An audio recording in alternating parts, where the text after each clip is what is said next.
ఈ వారం థియేటర్ మరియు ఓటీటీలో రిలీజ్ అయ్యే తెలుగు మూవీస్. Theatre movies. కలియుగ పట్టణంలో మార్చి 29న రిలీజ్. ఆడు జీవితం తెలుగు మార్చి 28న రిలీజ్.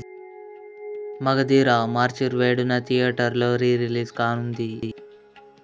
టిల్లు స్క్వేర్ మార్చి 29 release. Godzilla versus Kong the new empire Telugu మార్చి 29 రిలీజ్.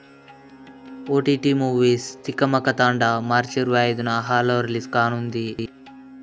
ట్రూ లవర్ మార్చి 27న డిస్నీ ప్లస్ హాట్‌స్టార్లో రిలీజ్. సుందరం మాస్టర్ మార్చి 28న హాలో రిలీజ్. ఏం చేస్తున్నావు మార్చి 28న ఈటీవీ విన్ యాప్లో రిలీజ్. పాట్నా శుక్లా మార్చి 29న డిస్నీ ప్లస్ హాట్‌స్టార్లో రిలీజ్. ఇన్స్పెక్టర్ రిషి తెలుగు మార్చి 29న అమెజాన్ ప్రైమ్ వీడియోలో రిలీజ్. ప్రేమలు మార్చి 29 డిస్నీ ప్లస్ హాట్‌స్టార్లో రిలీజ్. సిద్ధార్థ్ రాయ్ మార్చి 29న అమెజాన్ ప్రైమ్ వీడియోలో రిలీజ్. ఇవి ఈ వారం థియేటర్ మరియు ఓటీటీలో రిలీజ్ అయ్యే తెలుగు మూవీస్.